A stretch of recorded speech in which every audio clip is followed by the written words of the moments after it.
Undang-Undang Tentara Nasional Indonesia kembali mengalami perubahan.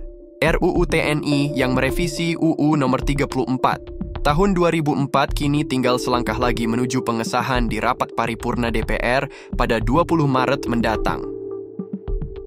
Dalam revisi ini terdapat beberapa poin krusial yang menjadi perhatian publik. Mulai dari kewenangan baru TNI dalam operasi militer selain perang, perluasan jabatan sipil yang bisa ditempati prajurit aktif, hingga penyesuaian batas usia pensiun prajurit. Lantas, seperti apa detail perubahan dalam revisi ini? Dan mengapa sejumlah pihak menilai ada potensi kebangkitan dui fungsi TNI?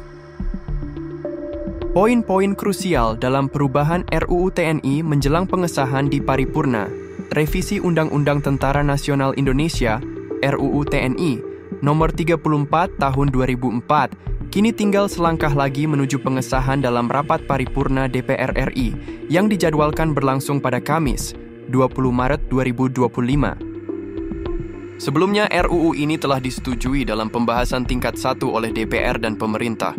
Seluruh 8 fraksi partai politik di parlemen menyatakan persetujuan untuk mengesahkan RUU tersebut menjadi undang-undang, meskipun menuai banyak kritik dari masyarakat.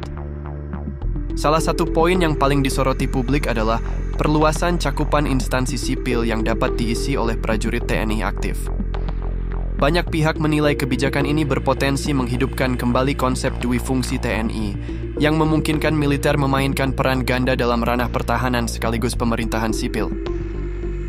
Berikut ini adalah daftar perubahan dalam RUU TNI yang telah disepakati dalam pembahasan tingkat 1 antara DPR dan pemerintah.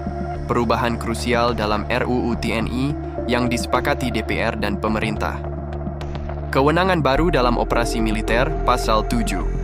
DPR dan pemerintah menyetujui perluasan kewenangan TNI dalam operasi militer selain perang, OMSP, sebagaimana tertuang dalam Pasal 7 Ayat 2 dalam revisi UU TNI. Sebelumnya, UU TNI hanya mengatur 17 tugas pokok dalam OMSP. Namun, melalui revisi ini, 2 kewenangan baru ditambahkan. TNI dapat membantu menanggulangi ancaman siber, memperkuat peran militer dalam menghadapi serangan dunia maya yang berpotensi mengancam keamanan nasional.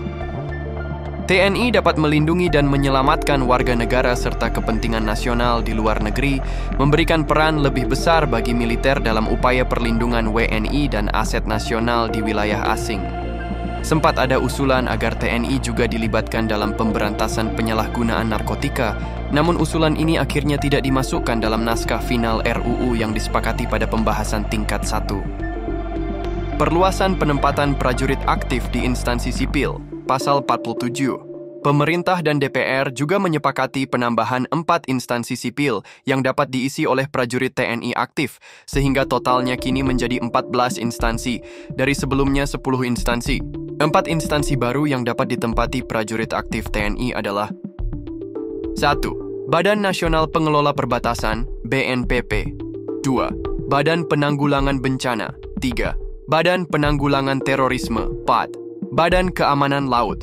Selain itu, terdapat 10 instansi yang sejak awal sudah dapat diisi prajurit aktif, yakni 1. Kementerian Koordinator Bidang Politik dan Keamanan. 2. Kementerian Pertahanan termasuk Dewan Pertahanan Nasional. 3. Kementerian Sekretariat Negara dan Sekretariat Militer Presiden. 4. Badan Intelijen Negara, BIN. 5. Badan Siber dan Sandi Negara, NIM. Lembaga Ketahanan Nasional, Lemhanas. 7. Badan Search and Rescue, SAR, Nasional, BILAS. Badan Narkotika Nasional, BNN. 9. Mahkamah Agung, MA. 10. Kejaksaan Republik Indonesia, Jaksa Agung Muda Bidang Tindak Pidana Militer. Perubahan ini menjadi salah satu poin yang menuai kritik dari publik karena dinilai berpotensi menghidupkan kembali dui fungsi TNI, di mana militer tidak hanya berperan dalam pertahanan negara, tetapi juga dalam ranah pemerintahan sipil. Perubahan batas usia pensiun prajurit TNI, Pasal 53. Dalam revisi Pasal 53 RUU TNI, batas usia pensiun prajurit ditetapkan berdasarkan jenjang kepangkatan, dengan pembagian ke dalam 3 klaster utama, Tamtama dan Bintara, perwira menengah, serta perwira tinggi. Berikut rincian batas usia pensiun berdasarkan kepangkatan. Tamtama dan Bintara, 55 tahun perwira hingga pangkat kolonel, 58 tahun Perwira Tinggi Bintang 1, Brigadir Jenderal Laksamana Pertama, Marsekal Pertama. 60 tahun Perwira Tinggi Bintang 2, Mayor Jenderal Laksamana Muda, Marsekal Muda. 61 tahun. Perwira Tinggi Bintang 3, Letnan Jenderal Laksamana Madya, Marsekal Madya. 62 tahun. Perwira Tinggi Bintang 4, Jenderal Laksamana Marsekal. 63 tahun. Dengan kemungkinan perpanjangan maksimal 2 tahun, berdasarkan keputusan Presiden.